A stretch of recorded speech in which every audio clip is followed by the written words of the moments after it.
All right, hello everyone. Welcome to Lecture 7 of Chem 390. Today we're going to be talking about a topic that I find particularly interesting. Um, to be fair, I find most of the topics in this course interesting, so that's not saying much, but I promise it'll be an interesting one today, just like all the other ones. So today we're going to be talking about the chemistry of wildfire suppression. So you may know um, that you can extinguish a fire by blocking its access to oxygen or smothering it. And that is certainly part of the strategy that is used in fighting wildfires and fires in general, but there's actually a lot of underlying chemistry that is really, really interesting and fascinating to think about. So we're going to delve into that today. So before we talk about the chemistry of how a wildfire fire retardant or fire suppressant operates, we need to understand a little bit more about the process, the chemical mechanism of combustion. Okay, so you may remember from our troposphere lecture where we talked about ozone formation in the troposphere. We talked about how the atmosphere is oxidizing, and that oxidation occurs in some steps. So if we have a hydrocarbon, like methane, the simplest hydrocarbon that we can use as an example, as it is oxidized, it forms these stable intermediates where oxygen is added to it, ultimately ending up as CO2. And I told you that the thing carrying out this oxidation of hydrocarbons or of methane was the hydroxyl radical. So remember, this radical species was something with an unpaired electron, which you can just take my word for it. If something has an unpaired electron, in 99% of the cases, I would say, there are some stable radicals that exist. But in most cases, these radicals species are very, very, very reactive and will carry out this oxidation process. So combustion actually takes place with a similar mechanism. It takes place with radicals. It occurs at a much faster rate because of the concentration of heat and energy in a flame. Um, but it also, at its very core, if we ignore the rate of reaction, it still is a radical process, which I realize, taken out of context, this makes it sound like I'm saying it's radical, like, like a surfer dude. It is radical in that sense, but it is also radical in the chemistry sense in that it involves species with unpaired electrons, okay? So I'm going to do something ambitious here from a pedagogical standpoint. I'm going to break down the mechanism of combustion for you so that we can better understand how wildfire and rather just fire in general, fire retardants work, okay? So um, here we go. Hopefully I don't lose you here. So in general, we can think of fuel in fire as hydrocarbons. So hydrocarbons can be thought of as a fuel for fire, which might raise some alarms already because aren't we talking about wildfire chemistry? I thought plants were made up of, polysaccharides or a bunch of glucose molecules stuck together, or cellulose is another name for it. So we thought of plants as being made up of C6H12O6. That's not a hard hydrocarbon. There's oxygens present. Does that change things? Well, yes, but what's important is the presence of the carbon and the hydrogen. That's what's really going to be the most reactive part in a combustion, okay? So let's go ahead and start here. Let's just say we have a hydrocarbon. So remember, this is a general mechanism. We can apply this to plants because plants also have carbon and hydrogen bonds, okay? So I'm going to call this hydrocarbon RCH3, where I have this dash, this line separating R and this carbon, And this is just to say that our hydrocarbon might be composed of several carbons linked together. And this R, just think of it as rest of the molecule. So there might be several carbons linked together, but it is really this terminal carbon with 3 hydrogens on it that is going to be responsible for carrying out the chemical process of combustion, okay? So in a flame, the first thing that this hydrocarbon will do is it will react with oxygen. So remember our general combustion reaction? I guess I'll put that up here in the corner, just so that you have it on hand. We can say that for a hydrocarbon fuel, RCH3, it will react with O2, ultimately forming CO2 and H2O. Okay, that's our general combustion reaction. Okay, so oxygen is also needed, as I'm sure you are well aware.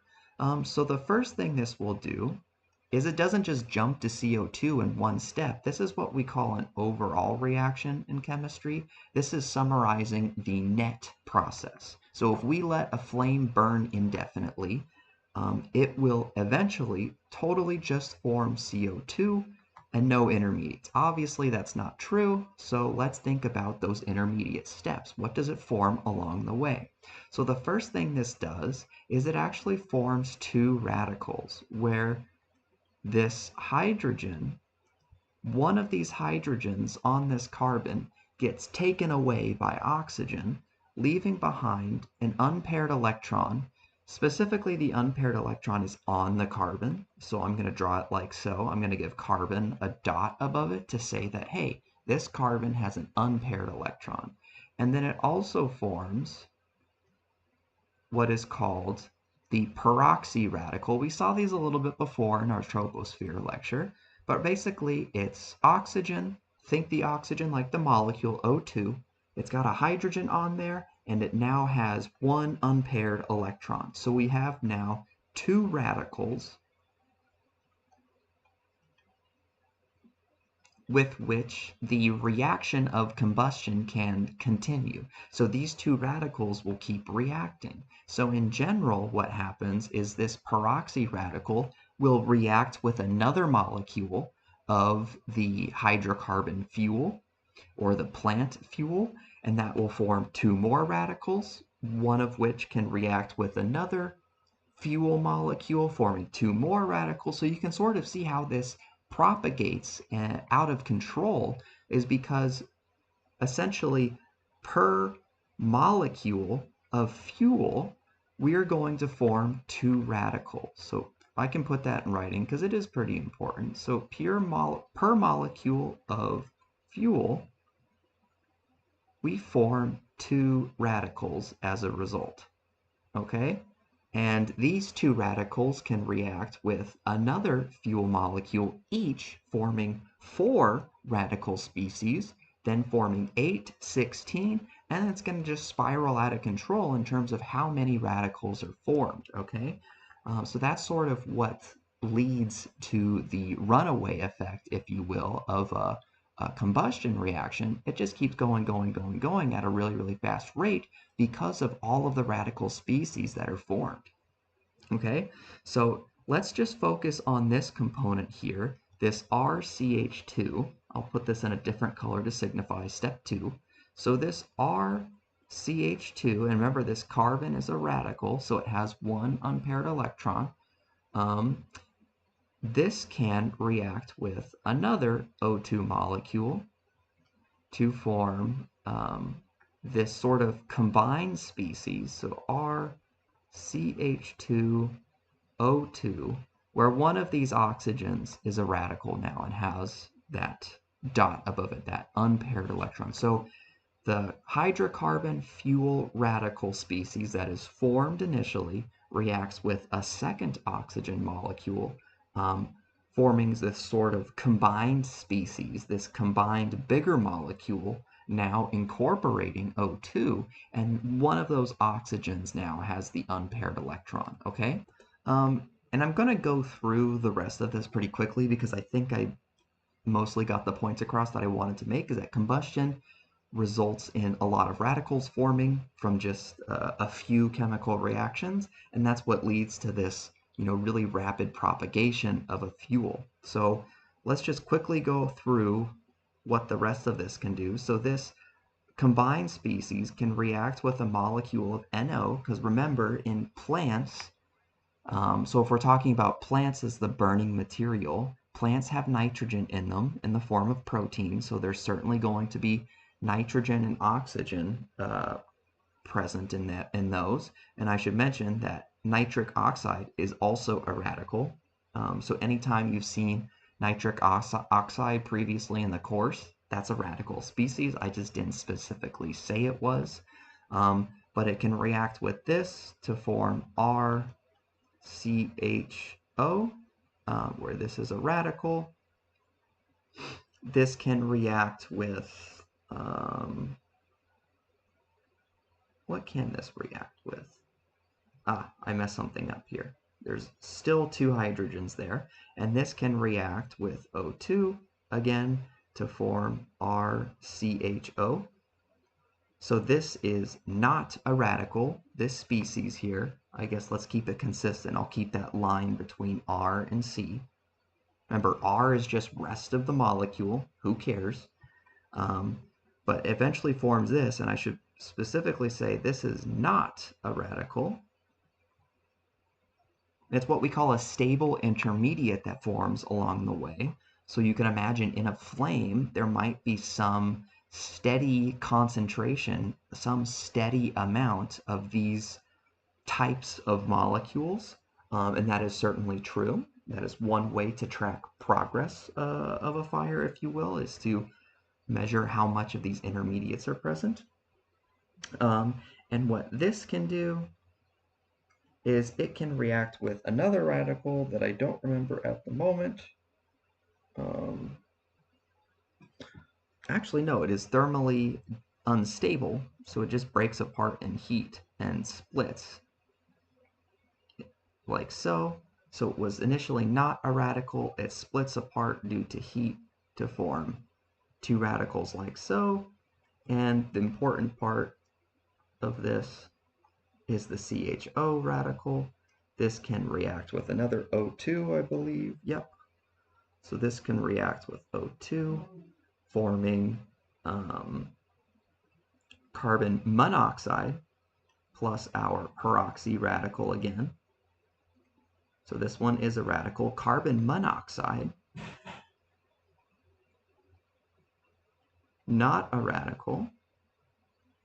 And something you may be aware of if you're exposed to a lot of smoke from a fire, one thing that can happen is you can receive carbon monoxide poisoning, which we didn't talk about in our toxicity lecture, but basically what that does is it binds to hemoglobin in your blood, and it binds irreversibly, meaning once it sticks there, it's stuck, it's not coming off. So it prevents your hemoglobin from binding oxygen, which is what it's supposed to do, so it does not transport oxygen throughout the rest of your blood. Ultimately resulting in asphyxiation and death. But anyway, so carbon monoxide forms on the way. The carbon monoxide specifically can react with a hydroxyl radical and form CO2H. And this is a radical species. I believe the radical is on the carbon in this case, so I'll draw the dot there. And this can react with O2 again, ultimately forming our end product CO2 and another peroxy radical. Okay, so this is sort of the overall process of how combustion works. As you can clearly see, it doesn't occur in a single step as might be depicted in an overall reaction. If I can find my darn pen. It does not occur in just one step, it occurs in multiple steps. And I should mention that this R, this rest of the molecule, can go and do this whole process again, forming a molecule of CO2. Once CO2 is formed, it's kind of done reacting, at least the carbon is. So this will basically continue until all of the carbons in this hydrocarbon fuel are converted to CO2, okay? So what should you get from this?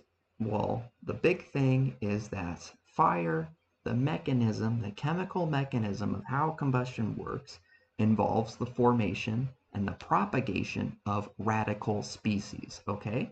So the whole point of why I wanted to go through this in such detail is because if we were to go into the lab and make a fire retardant that works really well, we want something, or we want to constrain our design principles around the fact that we are trying to stop radicals from forming, okay? So just keep that in mind. Okay, so that'll bring us to our first fire retardant example, and this is, I titled this like History of Fire Suppression, mostly because these brominated fire retardants were really big in the 1950s. They are still used today. I don't remember the percentage of like the fire retardant market they make up, but they are still used in some proportion. But basically the idea is that you have carbon bonded to bromine in some capacity. So let's complete this. So it might be something like CH2Br, and then this is just linked to another CH2Br. It's some what we call a polymer, where it's just repeating units of this same chemical formula. So this just keeps going, going, going. It's just chains of these. But what's important is that so when I write CH2Br, the H's and the bromine are all bonded to the carbon, okay? So the important thing from this is that we have CBr bonds present, okay? That's the important thing of these brominated fire retardants, is that this carbon-bromine bond, okay? Because what happens, so when heated to about 200 to 300 Celsius, these start to break down. As you might imagine, 200 to 300 degrees Celsius is certainly an achievable temperature in a wildfire. I think we talked about this in the water and soil lecture, where I mentioned that, like during the soil heating part, that wildfire can get up to 1,000 Celsius, so plenty hot enough to break these brominated fire retardants down. So they break down. What do they break down into? Well, the carbon and the bromine split to form radical species. And it is specifically these bromine radicals that help extinguish the fire, okay? Where the way it extinguishes the fire, if we go back and look, it reacts with some of these radicals, so I'll go ahead and highlight some of the ones it forms, or that it reacts with. So let's see, OH radical is really important, which I should mention, the OH radical forms because these peroxy species, these peroxy radicals, can eventually form hydrogen peroxide, H2O2, and this can break down thermally, so with heat, it can break down to form two hydroxyl radicals. So that's where those come from. And those hydroxyl radicals can react with the bromine in this brominated fire retardant. If I can find my darn mouse. Let's just do that. There we go. And what it does, so this Br radical can react with OH radicals to ultimately form water, which, remember, is one of our stable products that form in the overall reaction of combustion. So by forming water, bromine is sort of making these radicals skip the line, skip the mechanism, all of the minutia and the minute chemical reactions that need to occur, and just converts it to water and says, all right, you're done. And what's cool about this is that, so I'm skipping steps here.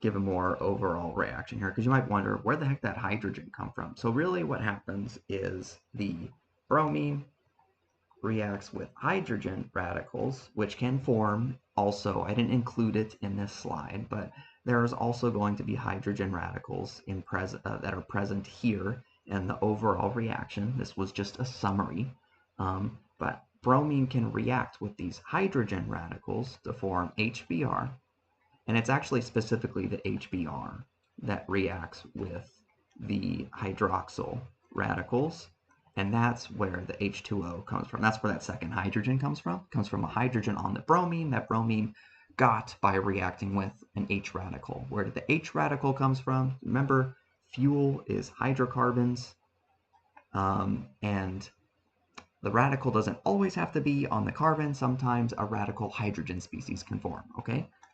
You'll just have to take my word for that one because the chemical mechanisms are a little bit more complex for those forming. But anyway, it forms water. And the important part, the reason why this is important is for two reasons. So I guess I'll number them instead of it do a star. So first reason why this is important, one, so why important?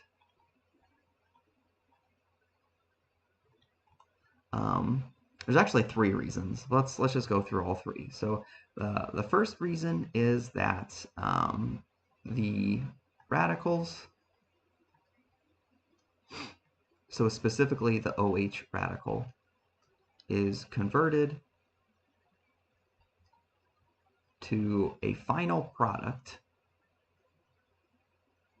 So remember, once it forms H2O or once it forms CO2, it's done. It's not going to keep reacting. So the radicals are converted to final product, in this case H2O, and stop reacting. So no more flame, no more radical propagation, okay? And then two, another reason why this is important is because bromine radicals are reformed. It's a catalyst, as we like to say in chemistry. So at the end of the day, bromine converts reactive hydroxyl radicals into unreactive water molecules and reforms itself. So then bromine can go and do this again and take another hydroxyl radical, convert it to water. So that's really good. It's a catalytic process. And then step three, another reason why it is important is I didn't explain it here in this slide, but another reason why it's important, or why it works, is that I'm going to abbreviate brominated fire retardants as BFR. So BFRs produce, I'm just going to give myself a little bit more room here. Give me one sec. Okay, so these brominated fire retardants produce, we'll say dense gases. So when I say dense, more dense than air.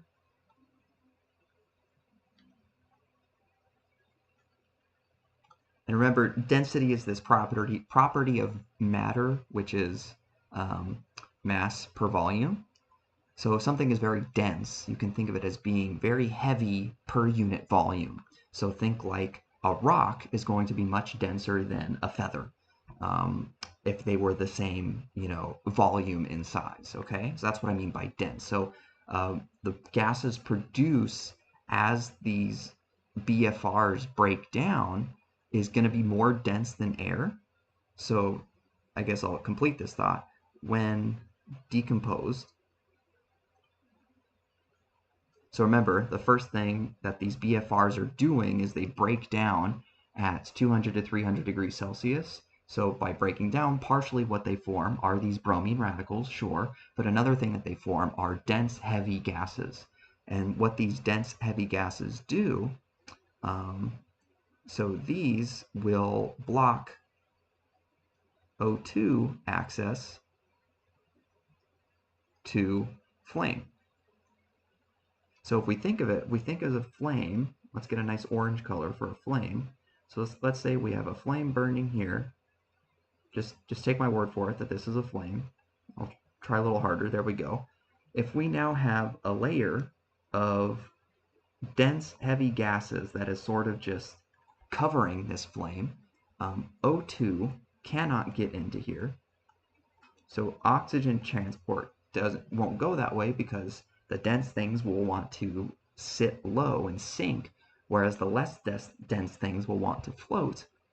So this blocks oxygen transport and prevents the fire from propagating that way, okay? So this is all well and good, and brominated fire retardants certainly work efficiently, but one thing they are not good for is how they react once the fire is out, which is a big thing to think about when using fire retardants. Is okay, sure, they will extinguish a fire if they are designed properly, but another thing to consider is what do they do to the environment afterwards, and that's why brominated fire retardants are really harmful, where what they do, let's just do this.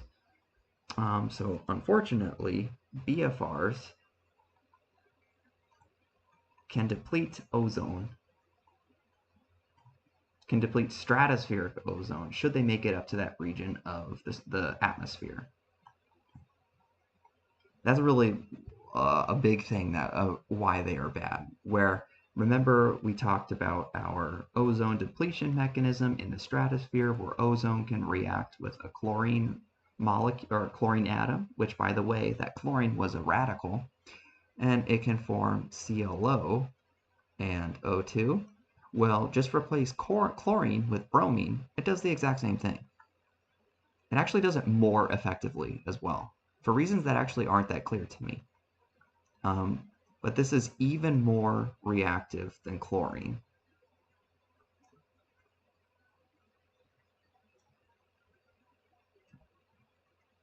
Which is not good, because chlorine is already really bad. So, yeah, the point of this is, sure, BFRs work. They introduce some really interesting chemistry and useful chemistry for extinguishing fire, but they deplete stratospheric ozone, so that's no good. Back to the drawing board, what else do we got? Well, what we got is what was most commonly used today, and that's ammonium polyphosphate, or APP. This is by far the most common wildfire retardant that is used. And as the name implies, to a chemist, this looks very clear, ammonium polyphosphate. That's what it is. Well, ammonium is a particular cation that is NH4 plus, and so it is a nitrogen bonded to 4 hydrogen molecules. It has an overall charge of +1, and polyphosphates are PO3 molecules. So PO3, PO4, and then it's 3 minus. So PO4, 3 minus. And when it says polyphosphate, so this is phosphate here, also commonly referred to as orthophosphate. It is just a single phosphate ion. When it says polyphosphate, it's these linked together. PO4, 3 minus, to another, PO4, 3 minus, so on and so forth. And this just keeps going in both directions. And then the purpose of the ammonium here is just to balance the charge. Just because charges don't like to exist in nature, things like to exist as salts. Think like sodium chloride. Those are a positive sodium atom, a negative chlorine atom. They are going to be electrostatically attracted to each other because it is not favorable for them to exist as just a positive charge or just a negative charge. So that's what the ammoniums are doing here. The ammoniums are kind of just chilling out here in the wings, just balancing those minuses on the it's really on the oxygens, but on the phosphates specifically. Okay, so that's just sort of what this is. So the important part is the polyphosphate. The ammonium, okay, whatever. It's a good cation because ultimately what it does is this NH4, when you expose it to heat, like let's say in a wildfire, this goes to NH3, which, hey, that can be a fertilizer. That's adding nitrogen to the soil. That's a good thing. So it doesn't really produce a lot of toxic effects. And certainly in high enough concentrations, the ammonia can be an explosive, but in the levels that are being used here in these ammonium polyphosphate retardants, it doesn't pose as much of an explosive issue as, a really, really heavily concentrated amount of ammonia that is intended to be used for a bomb, okay? So the NH3 here, not so useful for suppressing a fire. It's the phosphate that helps suppress the fire, okay? So let's talk about how that specifically helps to do so. And maybe it would be easier, so let's just ignore the poly for now, and let's just focus on just if this were to exist as ammonium phosphate. So ammonium phosphate would be NH4, and there's 3 of them because each one is only +1 charge, and it would bind to 1 PO4 3-, which is a 3- charge. So they're just binding in a 3-to-1 ratio just to make sure the charge is neutral. Not super important for our class, just something that the chemist in me feels is an important detail to touch on, okay? So let's pretend this exists just as ammonium phosphate, which, fine, just remember that this is in reality polyphosphate, so it's just a bunch of these stuck together. So what this does when you heat it up, so I think the decomposition temperature is like greater than 250 Celsius. That's supposed to be a greater than symbol. So if this is exposed to higher than 250 degrees Celsius, what happens is it breaks down to form ammonia. And since this is so high, actually I don't know what phase this would go in. I'm going to put gas. Let's omit phases. We don't need phases. It forms ammonia. So this is ammonia. Ooh, what happened there? Ammonia. So not the The ammonium makes it signifies that it's a positive cation. Ammonia signifies that it's neutral. And it also forms H3PO4. Okay? And that's actually perfectly balanced as written. I wasn't expecting that, but hey, that's pretty cool. So these extra hydrogens on each of these ammonia molecules, so I guess not quite there. Now it's balanced. The extra hydrogens get given to phosphate, and it forms phosphoric acid. Phosphoric acid. And if this were polyphosphate instead of just single phosphate, it would be polyphosphoric acid. So just imagine a bunch of H3PO4s stuck together. That's the only difference, okay? And this H3PO4 actually does a really interesting process to cellulose, or the material that plants are made of. Where what it does, and I'm skipping some steps here, so I'll elaborate on those in a second. But really what it does is this H3PO4 can react with cellulose, which is basically just a bunch of glucose molecules stuck together. Remember, I feel like I've been saying that so many times in these lectures, but we can think of plants as just being glucose molecules linked together.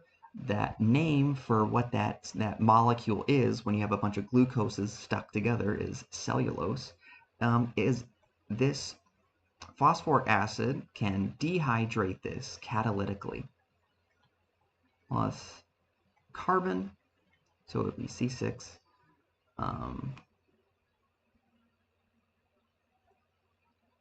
Technically the 6 would be out here. Oops. I'll get there eventually. So it forms 6 carbon plus 6 H2O. And it does this catalytically, meaning the phosphoric acid is reformed in this process. Is this perfectly representative of the chemistry going on? No. In reality, there is what's called a synergist molecule that is present also with the APP. And this synergist is something like C5H,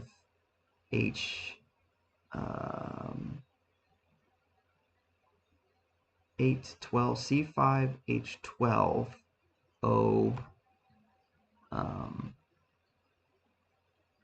Is that right? C5? Yeah, C5H12O4.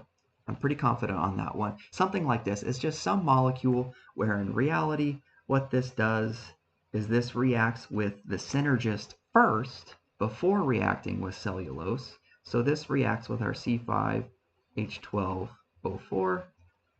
It forms, oh gosh, I need to think. It forms a phosphate ester, which that doesn't mean anything to you, but it basically forms like a PO3CO2CH3, some species like that, and that is what reacts with the glucose to form, to dehydrate it and form the H3PO4 again, okay? This step isn't so important for us. That's more just to be complete. In reality, this APP is mixed with a synergist, but at the end of the day, what happens is this phosphoric acid reacts with cellulose, or just linked together glucose molecules, to dehydrate it and forming carbon in the form of char. Okay, this is how it's called. Think like coal. Coal is just carbon atoms stuck together.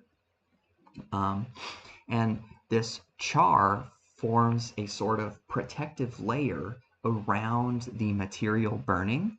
And again, I should mention, just like our brominated flame retardants, just like the BFRs, we are circumventing the combustion mechanism, skipping all that radical chemistry, and we're going straight from glucose to water, no radicals, no propagation of a flame, and just sort of quenching the reaction that way.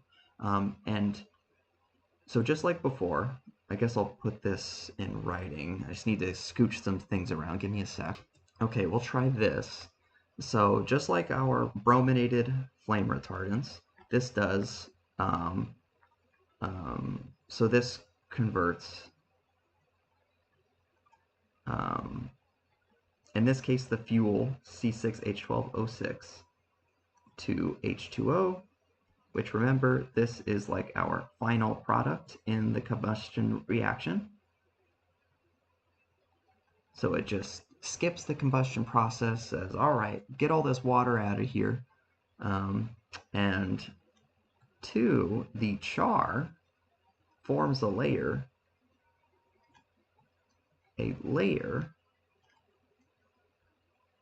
around, we'll say, unburned fuel, so stuff that could still burn,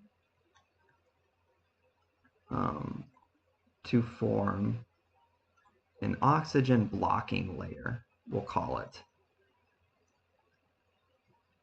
Okay, so I'm going to do my best to draw flames again. I feel like these look a little bit more convincing than the last time. Maybe not that, maybe not this one. That's a bad one. But you get the idea. We have flame, and then let's say there's some material underneath it. I'll do brown for plants. Where is brown in this? Am I blind? There it is. So we have, let's say we have a log that is burning, because you know logs are perfectly cylindrical like that. And we'll do black for char because that is the color of char. So what happens is this char builds up around in reality it would just coat the surface of the log. It wouldn't like extend above the flames, but it would coat the surface of the log. This prevents O2 transport, so O2 cannot get in there from the atmosphere, insulates that burning material, eventually extinguishing the fire. So this is how ammonium polyphosphates generally work. So it forms final products, just dehydrates the fuel, and it also insulates the fuel from oxygen. So it's kind of like a twofold effect there. And also, just like the bromine, H3PO4 is reformed. So it does literally all of the same things in different ways, but still, it forms final products, it blocks oxygen transport in some capacity, and the active component, the phosphoric acid in this case, is reformed. It's a catalyst. So it does everything the brominated flame retardants do, but with no stratospheric ozone depletion, So, hey, that's pretty good. And that explains why this is such a widely used flame retardant for wildfires, is because, relatively speaking, compared to the alternatives, it is significantly less harmful to the environment. Okay, so now let's talk about our third category of, or at least for this lecture, there's certainly many ways to put out a fire, but the last one I'm going to talk about today is firefighting foams or perfluorinated compounds. So perfluorinated compounds, think something like carbon bonded to fluorine, and then these are just linked together over and over and over again, like so. Certainly there are other ways to connect these, but this is in general a way to describe them.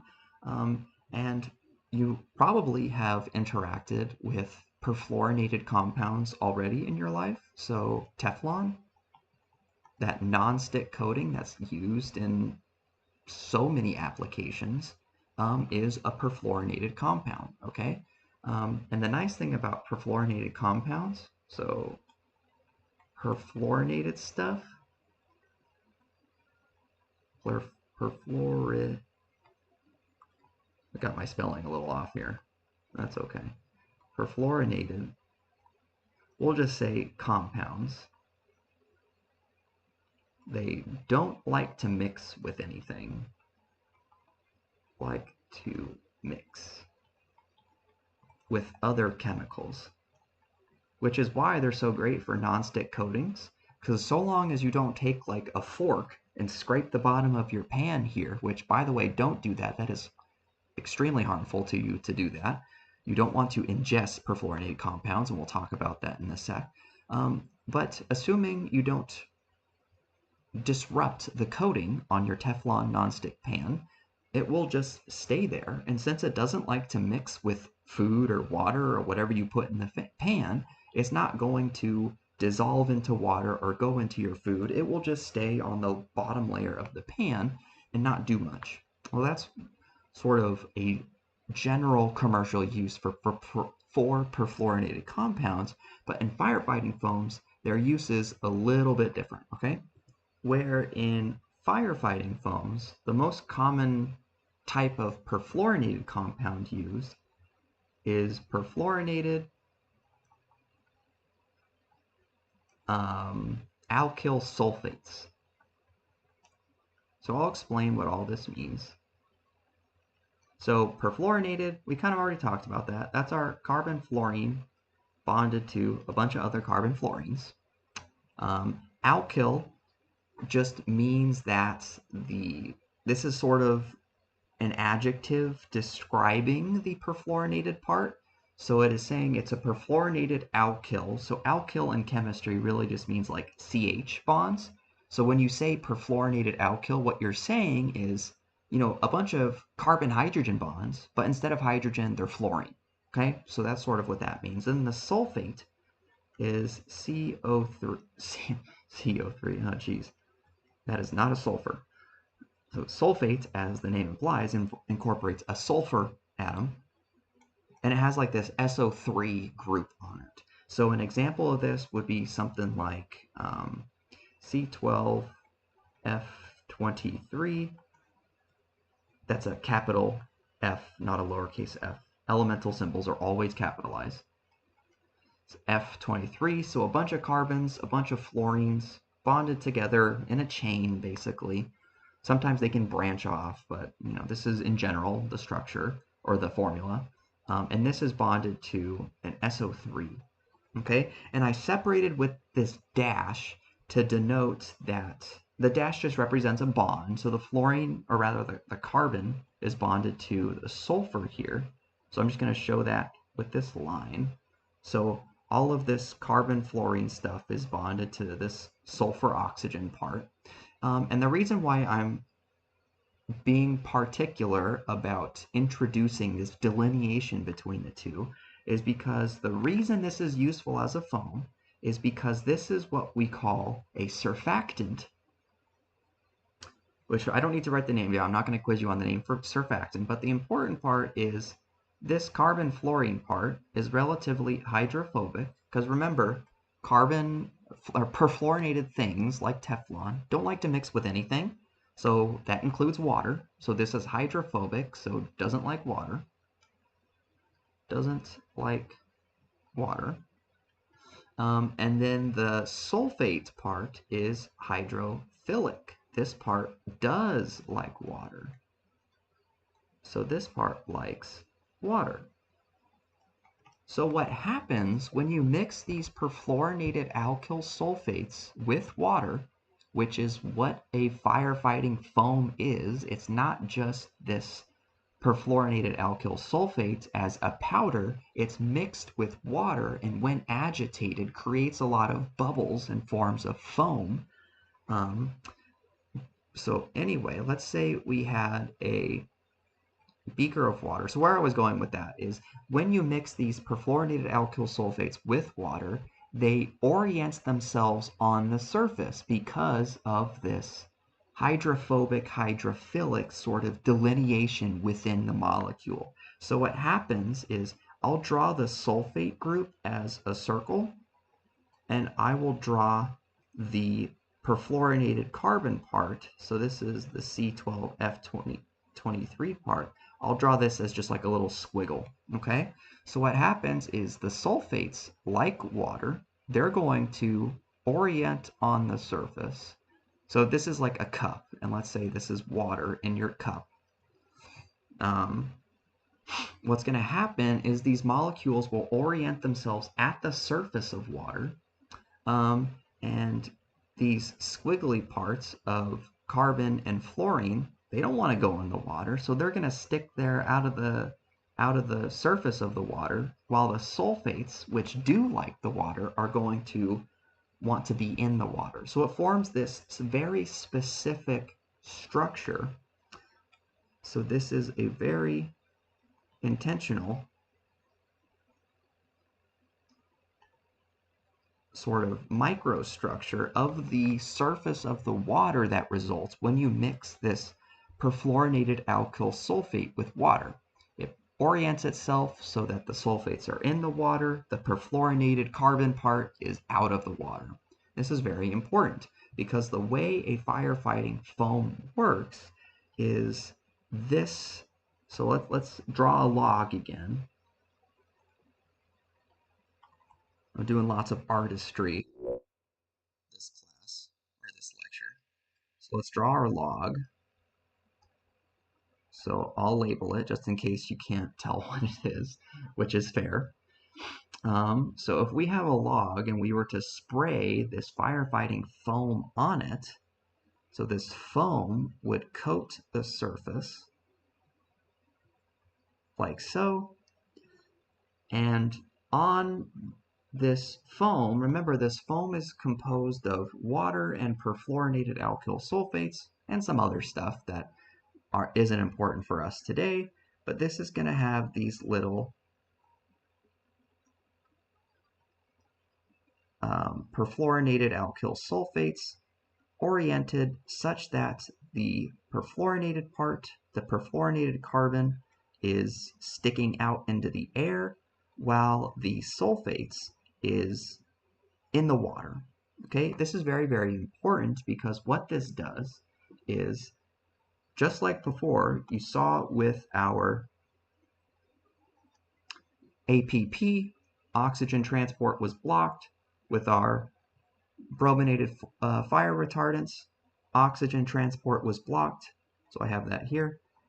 Blocking oxygen transport, blocking oxygen access is a very important physical requirement of a flame retardant, as you might imagine. You know when you have like a kitchen fire on your stove, you're supposed to smother the flame, block the oxygen content, or block the oxygen access to the flame. So again, it should be, by this point in the lecture, no surprise that this firefighting foam, the way it works to suppress flame is by blocking oxygen transport, or I guess in part, okay? So oxygen cannot get in there. So this also blocks, I'll do this in a different color. this also blocks O2 transport into the burning material. So that's good. That's what you want a firefighting suppressant to do. And then also, one thing I should note that this process of the perfluorinated alkyl sulfate orienting itself along the surface, so this altered surface of water,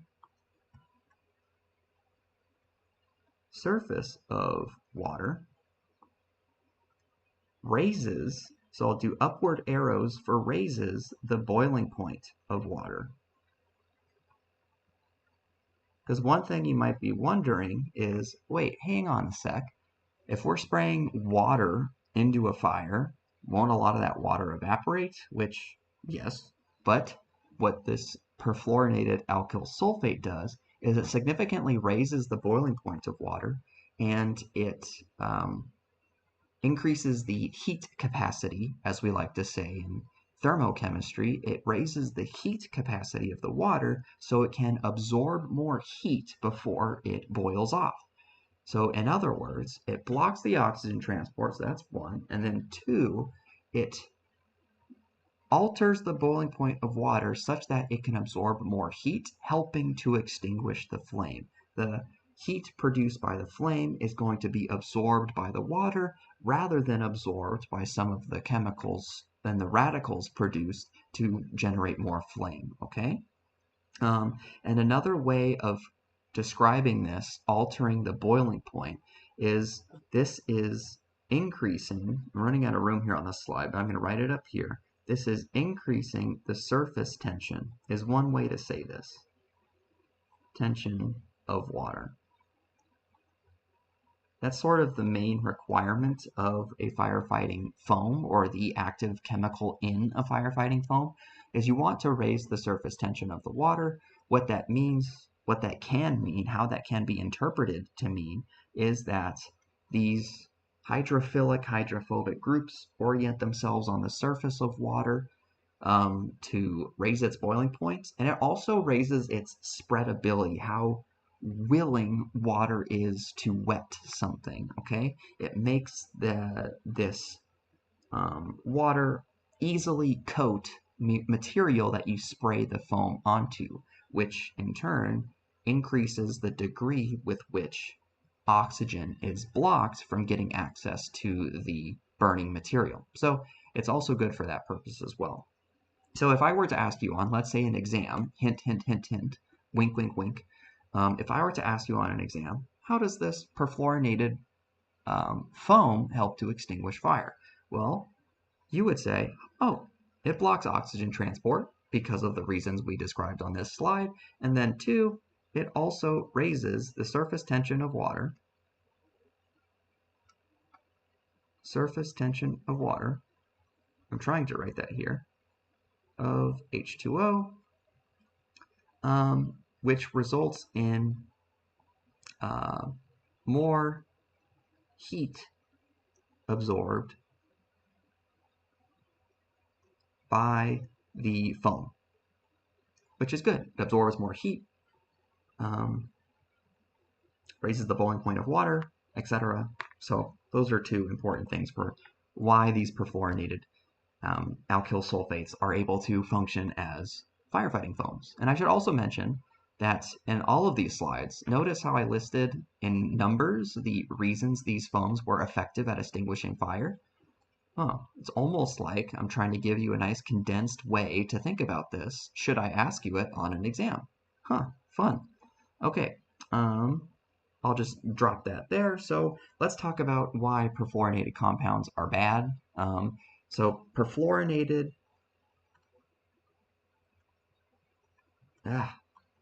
spelling is so hard.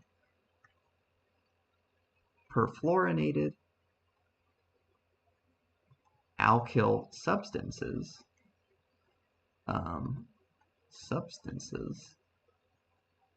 or PFAS, PFAS,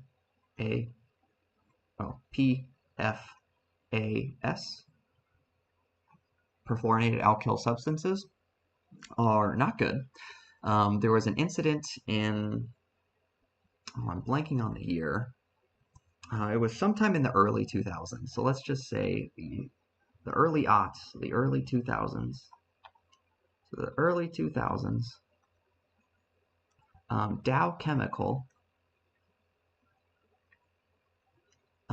released. So Dow Chemical is a chemical producing company, so they are very responsible for making Teflon nonstick coatings so prevalent in cookware because they produce it and they make money off of it, so they produce a lot of it. Okay, but anyway, and they use it for plenty of other things. You know, Teflon isn't just used for nonstick coatings in kitchenware; it's used for nonstick coatings in all sorts of industrial applications. So you can imagine Dow Chemical was interested in producing perfluorinated compounds to a large extent because there was a wide market for it to encompass, okay? But anyway, in the early 2000s, Dow Chemical released a bunch of what was called, it was called C8.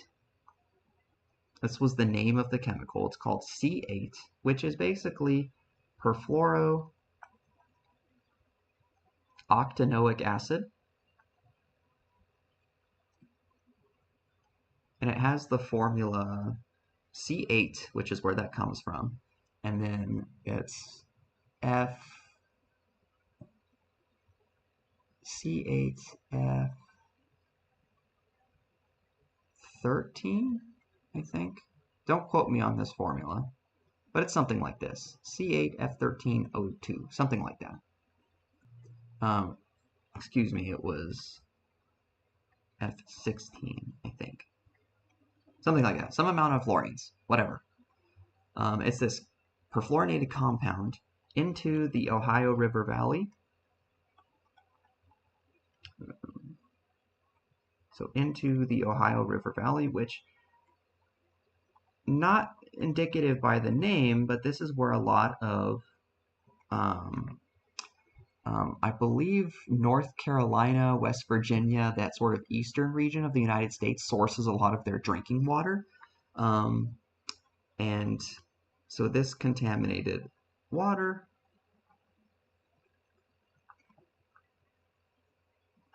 leads to, so contaminated water with perfluorinated alkyl substances, particularly C8, led to a whole bunch of problems. So it leads to cancer, birth defects, etc. So really, really not good stuff. And this was a huge deal in the early 2000s, and thousands upon thousands of people were negatively affected by this. And if you want to learn more about this, there was a movie made called Dark Waters with, I guess I have the movie poster here. Who was it? It was Anne Hathaway and Mark Ruffalo were the big names in the movie. Um, so yeah, there's a movie about it, and Dow was like sued for this, and there was a whole bunch of backlash from Dow, and ultimately they were forced to like pay some fine that was like ridiculously small compared to the damage they caused, which is typically the case for these sorts of things.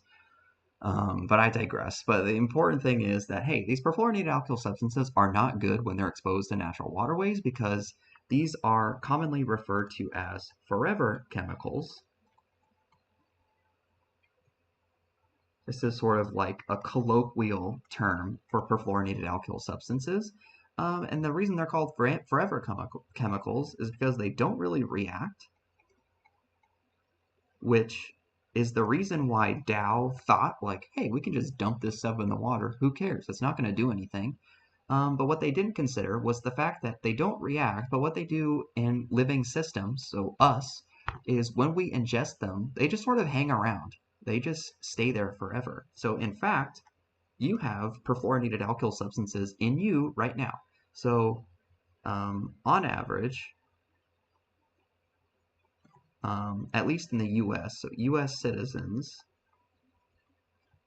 have about 40 nanograms per milliliter, so relatively small amount. So a nanogram is 1/1000th of a gram. So take a gram, divide it 1,000,000,000 times, and you have 40 of those per milliliter of blood in your body.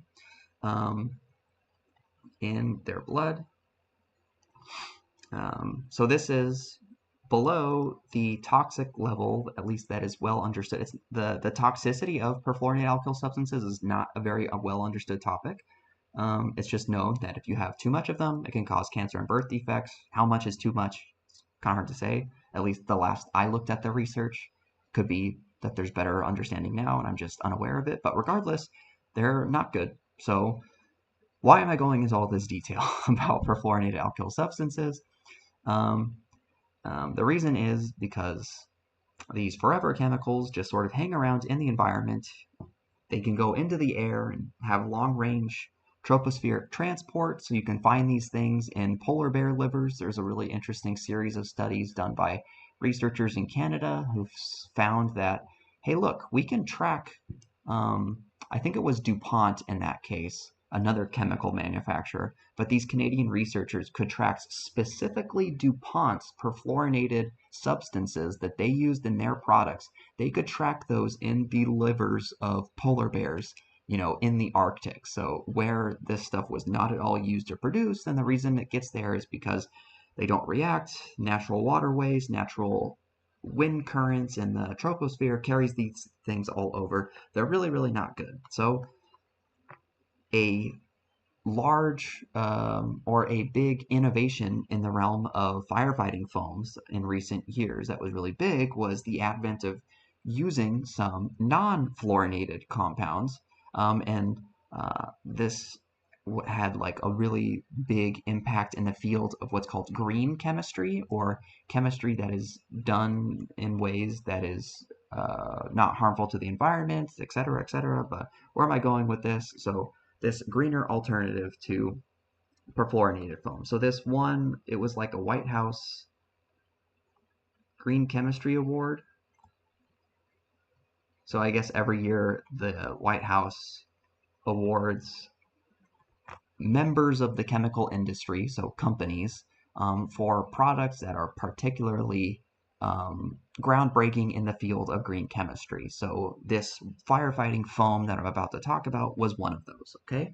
So what this firefighting foam was, is it did not use, so it was not perfluorinated, which is nice, and it actually worked better than perfluorinated firefighting foams. So worked, I should say, works in present tense, works better than the perfluorinated, I'll just say perfluorinated alkyl substances. So hey, that's really good. So these foams are composed of water, just like the perfluorinated foams. That's kind of important because what these foams are trying to do is increase the surface tension of water, increase its boiling point, increase its spreadability onto fuel that could be burned, and ultimately block O2 transport, increase heat absorbing capacity. Okay, that's sort of the goal of these perfluorinated or these firefighting foams. So what these alternative foams were is they were linear alkyl sulfonates. So this one's different. This is a sulfonate. So before we had sulfates. Sulfates are different than sulfonates. So linear alkyl. So alkyl, remember, is an adjective to say carbon-hydrogen bonds. Linear just means that these carbon-hydrogen bonds are linked like so, just a bunch of CH2s linked together over and over and over again. So think like polyethylene, like a plastic water bottle. That's exactly this, just a bunch of CH2s linked together. So these linear alkyl sulfonates, and the sulfonate part is specifically C6H4SO3. So it has like this added carbon component to the sulfate group that makes its chemical reactivity a little bit different than sulfates, but basically the idea is exactly the same as the perfluorinated substances, where these have a hydrophobic tail, a hydrophilic head, and what they do, if we were to call this the sulfonate, we were to call this the alkyl part, they orient themselves in water exactly the same as the perfluorinated substances do, okay? So these do the exact same thing where they raise surface tension of water,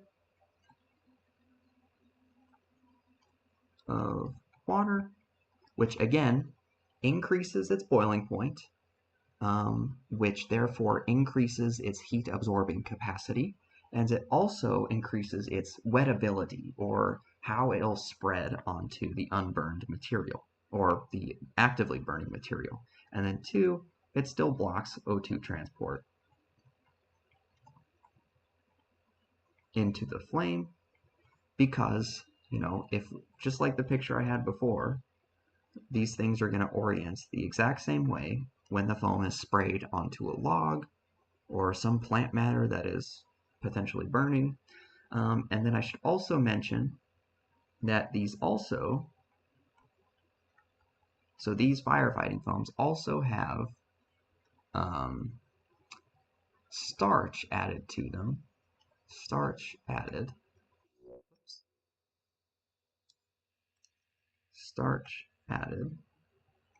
And this starch is basically a form of cellulose.